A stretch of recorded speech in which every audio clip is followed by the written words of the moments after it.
At least एक बार आप सुनते हो, उसने सॉरी भी आपको कई बार सर आके जस्ट बोला। उससे पहले इंसिडेंट हुआ है। नहीं, उससे पहले मतलब वो एक जगह आके भी बोला था उसने, प्रणीत ने सॉरी सॉरी सॉरी। हाँ इसलिए वो आपको डिमेन नहीं करना चाहता है। अरे सर ये पहला सवाल है उनका, मैं सुबह से आंसर कर रही हूँ आई same अग्री, चीज़। तो सारे नेटवर्क से आएंगे तो वही पूछेंगे ना आपसे। यू नो हाँ। हमें दिखा के यार एक ऐसा तरफ हम आपको गलत नहीं दिखा रहे। तो जो Next- दिख रहा है next question, next question. नहीं, हम आपको गलत नहीं बता रहे, हम बता रहे कि उनकी फीलिंग आपके लिए बहुत ज्यादा थी।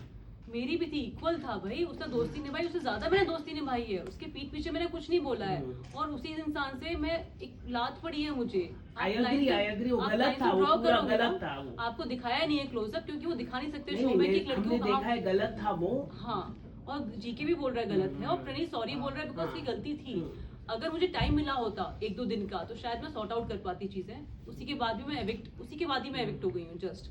तो मुझे टाइम नहीं मिला है सॉर्ट आउट करने का, मैं उस इमोशन से निकली हूँ। और आप लोग ना थोड़ा कंसिडरेट हो जाओ कि मैं जो टॉर्चर झेला 2 महीने, उसको तो थोड़ा मतलब थोड़ा सा हाँ, मतलब उसको कंसिडर करो यार। मैं बुली होके आई हूँ 2 महीने, और लात खा कर आई हूँ एंड में। पर आप अमाल से भी गुस्सा आते जाते थे, अमाल ने सॉरी बोला पर आप बातें नहीं कर रहे थे उनसे। भाई जिस इंसान को शो से पहले जानती हूँ, वो एक्ट कर रहा है शो में, मेरे को जानता ही नहीं है, और वो एंड तक उसने मान लिया था जानता है, वो सब सॉर्ट हो गया था। पर उसका बिहेवियर ना, मतलब वो जानबूझ की चीजें कर रहा था। अब वो क्यों कर रहा था आप उससे पूछना, पर मुझे पता जानबूझ के कर रहा था। फिर सॉरी भी बोलता था आके। अब मैं क्या करूँ, बिकॉज मैं जा रही हूँ घर से, तो मैं सबको माफ कर दूं। मतलब मेरे लिए जो 2 महीने ऐसा जर्नी रही है वो रियल रही है ना। मैं इस शो में रॉ थी, अनफिल्टर्ड थी, और मैं आपसे अभी बात कर रही हूँ, वैसे घर में भी बात करती हूँ। और ऐसा नहीं है कि मैं पॉइंट ऑफ व्यू नहीं रखती, पता नहीं क्या वो पॉइंट ऑफ व्यू आपने बाहर बना रखा है। मैं बड़े तरीके से अपना पॉइंट ऑफ व्यू रखती हूँ। शुरू में 1-2 हफ्ते मैंने अपनी चीजें नहीं बताई, क्योंकि मैं वाइल्ड कार्ड आई थी और मुझे कुछ चेंजेस करने थे गेम में, और मैं वो करना चाहती थी। उसमें भी सबने अपोज किया, मैंने वो झेला। उसके बाद उन्होंने कंटिन्यू रखा पूरा एंड तक। मतलब मैंने कितनी कोशिश की दोस्ती बने, अच्छे दोस्त बने, और मैंने निभाई। मेरी तरफ से कुछ ऐसा हुआ कि मैं दोस्ती नहीं निभाई, नहीं हुआ ना, तो आप वो तो कंसीडर करो। वो बैक वीचिंग कर रहे हैं, वो कर रहे हैं, सिंपैथी कार्ड खेल रहे हैं, मैंने तो नहीं किया। तो मैं ऐसी इंसान लाइफ में भी नहीं हूँ कि मैं सिंपैथी कार्ड खेलती हूँ। मैं एक स्ट्रॉन्ग लड़की हूँ और बहुत ही इमोशनल लड़की हूँ। कभी कभार क्या होता है कि मुझे कुछ चीज़ें बोलनी है, मुझे वो हर्ट हुई है, तो मुझे बोलते टाइम ना मेरा गला भर आता है। उस टाइम में बहुत हर्ट हुई थी, मैं बोलना नहीं चाह रही थी कि कहीं ऐसा ना हो कि मैं कुछ ऐसा बोल दूँ मुझे प्रणीत के अगेंस्ट यूज़ हो जाए। तो मैं चुपचाप जाके बैठ गई थी। मैंने कहा जब मैं शांत होंगी तब मैं तेरे से बात करूंगी।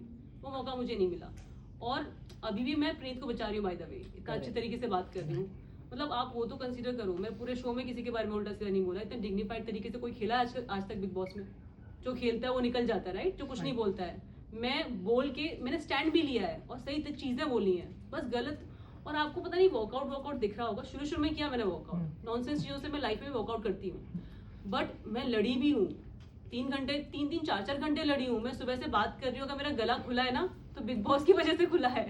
मैं लाइफ में ना लड़ने वाली हूँ ना इतना बात करने वाली हूँ। शो के बाद जो हुआ है ना कि मेरा गला खुला है, बहुत अच्छी चीज़ लगी है मुझे। शो से बहुत कुछ मिला है। मैं अगर वो चीज़ भूल पा रही हूँ जो ट्रॉमा है शो का, तो जो अच्छी चीज़ें मुझे शो से मिली है उसके लिए मैं आई थिंक शुक्रगुजार हूँ, और वो कम फील हो रही है मुझे। आपने सवाल पूछा नहीं पर मैं खुद ही बोल देती हूँ, मुझे पता है कि आने वाला है, क्योंकि उनको बहुत पूछे जा रहे हैं सवाल। तो पहली चीज़ तो ऑब्वियसली जो जनता